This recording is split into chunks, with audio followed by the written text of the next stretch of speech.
Bonjour à tous et bienvenue sur notre chaîne. Nous sommes ravis de vous retrouver pour une nouvelle vidéo. Aujourd'hui, nous allons parler de deux urgences médicales souvent confondues, l'accident vasculaire cérébral et la crise cardiaque. Mais avant de commencer, voici la question du jour. Savez-vous quel organe du corps humain est le plus grand en termes de surface? Répondez dans les commentaires. L'accident vasculaire cérébral, ou AVC, et la crise cardiaque sont deux conditions médicales graves qui impliquent une interruption du flux sanguin, mais elles affectent des parties différentes du corps. Un AVC survient lorsque l'approvisionnement en sang du cerveau est interrompu ou réduit, privant ainsi les cellules cérébrales d'oxygène et de nutriments essentiels. Cela peut être causé par un caillot sanguin qui bloque une artère, AVC ischémique, ou par la rupture d'un vaisseau sanguin dans le cerveau, AVC hémorragique.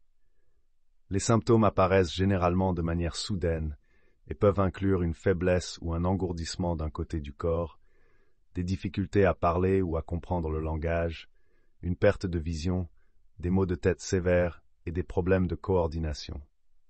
La reconnaissance rapide des signes est cruciale pour le traitement et la réduction des séquelles. La crise cardiaque, également connue sous le nom d'infarctus du myocarde, survient lorsque le flux sanguin vers une partie du cœur est bloqué, généralement par un caillot sanguin. Ce blocage empêche le muscle cardiaque de recevoir suffisamment d'oxygène, ce qui peut endommager ou détruire une partie du muscle cardiaque. Les symptômes typiques incluent des douleurs ou une pression intense dans la poitrine, qui peuvent s'étendre au bras, au cou, à la mâchoire ou au dos, des essoufflements, des nausées, des sueurs froides et une sensation de faiblesse ou de vertige.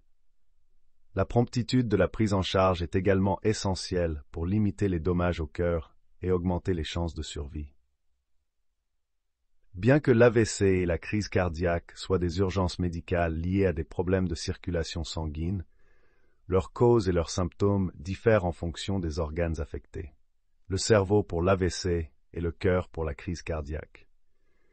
La prévention de ces conditions repose sur des stratégies similaires, comme le contrôle de l'hypertension, la gestion du diabète, l'arrêt du tabac, la pratique régulière d'exercice physique, une alimentation saine et le maintien d'un poids adéquat.